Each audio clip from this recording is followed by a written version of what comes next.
Hello, everyone. Welcome back for class. Today we are talking about, again, another Southern area, specifically a Southwest territory. And that is going to, our area of interest is going to concentrate a little bit around California, but really Texas for the most part. We're going to be talking about the national music or regional music of Mexico, which includes Torreño and Tejano. And we're going to talk about a number of other musical traditions that are wrapped up in those two different genres and practices, in addition to delve into some offshoots and some things running alongside of these musical practices. So in order to give us a little bit of context, and something that we do for every one of our lectures is part one tends to be a little bit more history driven, giving us a context of where this group has come from and the historical considerations that have had an impact on culture and music. So for the group of Mexican Americans, we're going to turn our attention really to the early 1800s and on for this particular group, talking a little bit more about US history and some of the policies that have been in place that have had,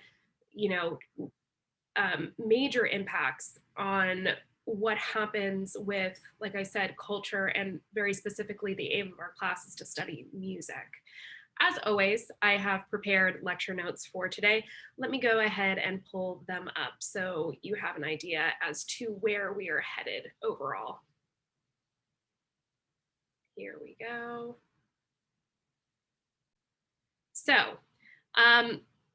we're going to start in this upper left-hand side, make our way down the page to talk about Mexican regional music, and then kind of work our way to the right and upwards, where we're going to finish off our discussion talking about particularly prominent female voices within the broader umbrella of Mexican American music. So to kick us off, we're going to talk about, like I said, Mexican Americans first, and Mexican American history, and the history of migration, and some important wars and treaties that have shaped policy when it comes to the migration of individuals. So very specifically, Mexican Americans are Mexicans of full or partial American and Mexican descent. Mexican Americans are the largest, interestingly enough, Latino ancestral population, and one of the fastest growing ethnic groups in the United States to date. The Migration Policy Institute estimates that there's 25% of foreign-born immigrants are of Mexican ancestry. And this is a little bit of an older number at this point, but from 2010 to 2019, it's approximate that number was 32 million Americans being from Mexican heritage, representing 61% of all Latino Americans. So huge in terms of their representation in the larger Latino community. Like I said, our areas of concentration and focus for today are going to be really Texas, but a whopping 71% of all Mexican Americans were born in the US, and 60% of those reside specifically in California and Texas. What is really, really interesting about the history of immigration is, so far we've done a lot of studies regarding who the United States has let in. And interestingly enough, there's a whole history of where people in the United States have also not been allowed to go. We haven't talked a lot about that, but Dropping us off in the early part of the 1800s, there was a time in history in which US citizens could not come to Mexico. And the Mexican territory was different at that time. And we're going to talk about, why that is historically and when that happened. But to drop us off into this interesting point in time, which we may have forgotten about at this juncture, or at least haven't been reminded about recently, let's start our story in the beginning of the 18th century, or sorry, 1800s rather. Mexico banned immigration from the United States. Why? Well, one reason, slavery. But for the whole picture, we have to look to the history of Texas. Before Texas was a U.S. state and its own nation, it was part of Mexico's northern state of Coahuila y Tejas. But the region was sparsely populated and vulnerable to Native American tribes seeking to reclaim the land. So in the early 1820s, Mexico opened its northern territory to some American immigrants with the idea that the Americans would protect the region from falling under Native American control. To entice American settlers, the government offered cheap land grants. In 1823, Stephen F. Austin became the first to receive a grant and the right to settle 300 families. Others soon followed. In exchange, the settlers agreed to speak Spanish, convert to Catholicism, become Mexican citizens, and abstain from keeping slaves. But the Americans weren't so good at holding up their end of the bargain. With little oversight from the Mexican government, most remained Protestant, spoke English, and didn't give a hoot about Mexican law. With the cotton industry booming, cheap farmland in Tejas attracted droves of cotton farmers, and cotton farms meant slaves. By 1829, Mexico realized it had a real problem. The American population in Tejas had swelled to nearly 20,000, making it practically impossible for the government to enforce the law. Mexico rightly feared it would lose Tejas to the Americans. So on April 6, 1830, in a bid to maintain control and keep slavery out of its country, Mexico passed a law intended to curb the flood of immigration from the United States to Tejas. It didn't work. The Americans kept coming, and the law further strained Mexico's delicate relationship with the settlers. Then, to make matters worse, in 1835, Mexican President Antonio Lopez de Santa Anna repealed the 1824 Mexican Constitution. He moved to centralize Mexican politics, stripping Tejas and the other Mexican states of their right to self-govern. And all hell broke loose. The settlers saw this attack on their rights as the final straw. Their only option, rebellion. But Santa Anna was prepared to put any dissent down, and violently. In early 1836, he marched his troops north. Remember the Alamo?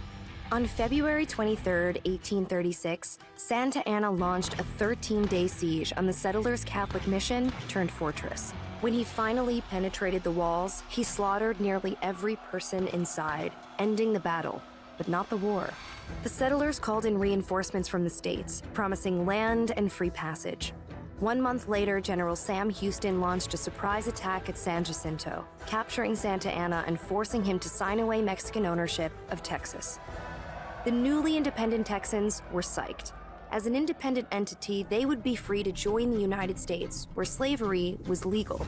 But oh, the irony. Slavery, which had greatly influenced their bid for independence, now practically extinguished any chances they had for statehood. Because back in the US, Congress was grappling with the spread of slavery as their nation expanded westward. Annexation of Texas would bring in another slave state. As Congress debated how to maintain the balance, Texas remained in a state of limbo. For nearly 10 years, Texas struggled as an independent nation, suffering from economic instability and border disputes with Mexico. Finally, in 1845, Texas was admitted to the Union, but it was short-lived. 15 years later, Texas would secede from the U.S. as the country headed towards a civil war over the issue of slavery. Awesome. Now, I really like how concise that video is in particular. It also draws a lot of attention to an ongoing theme, which is the movement of individuals having a major impact on how the trajectory of history is shaped.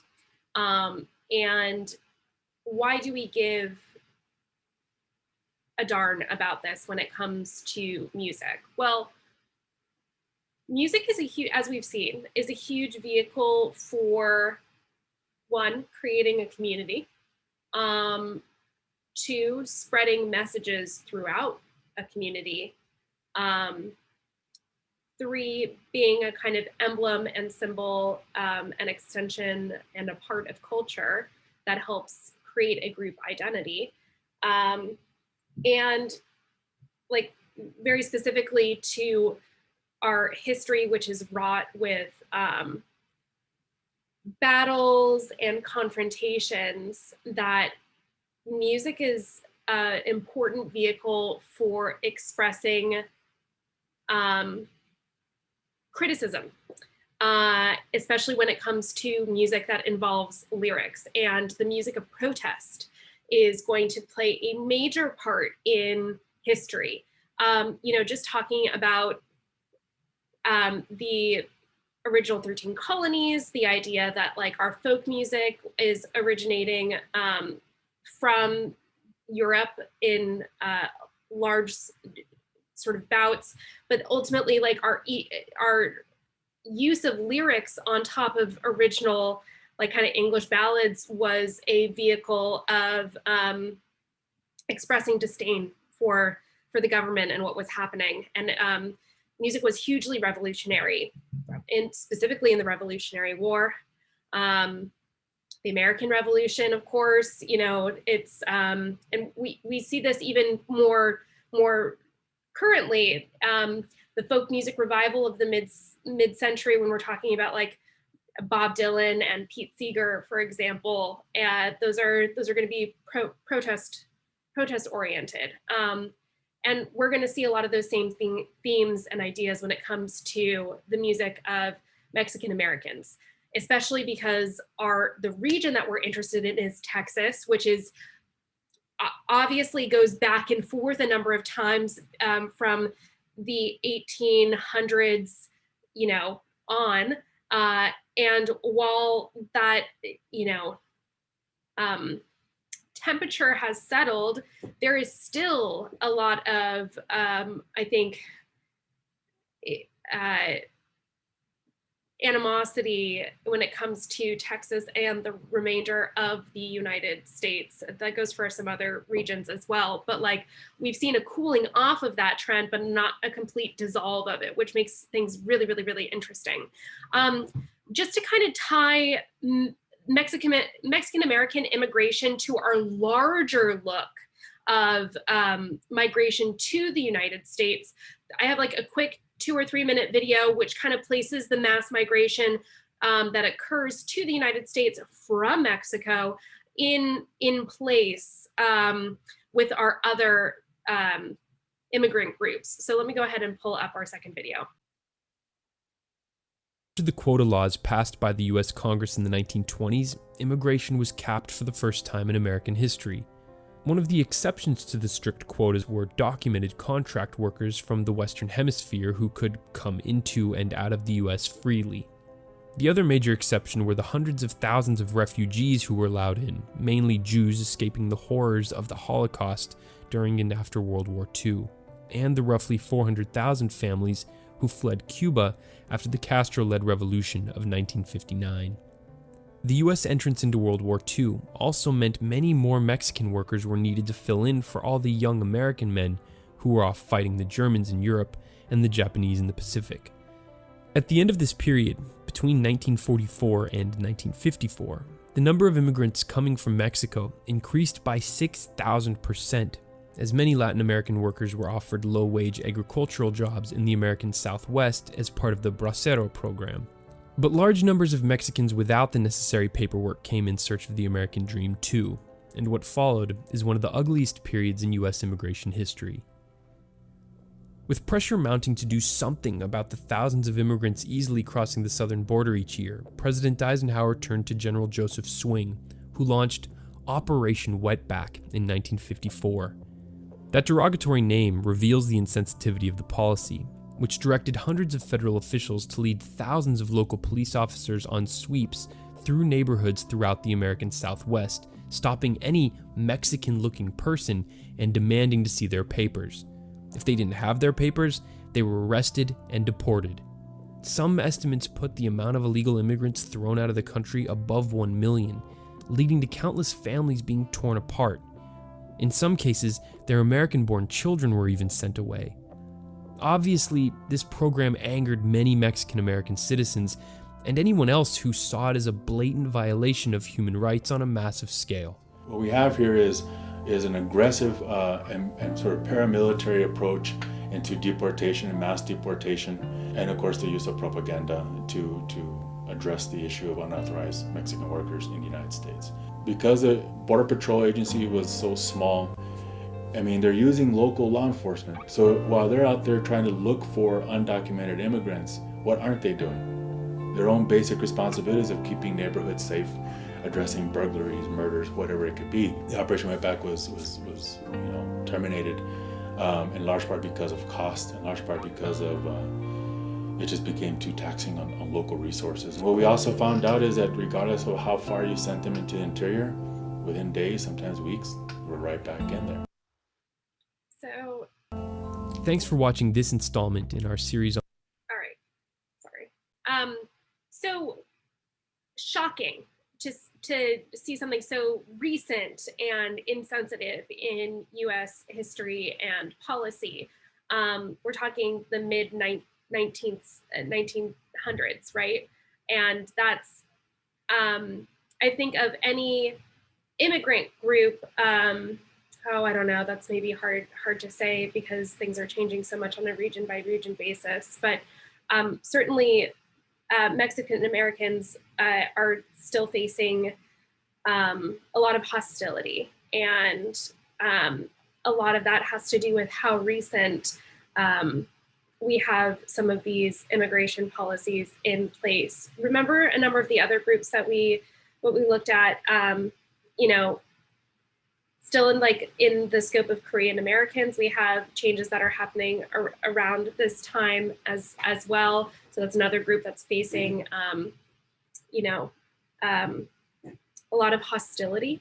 And beyond that, earlier groups that were, we had a huge immigration acts in the 1924, for example, that are kind of shaping who is coming into the country and who is not.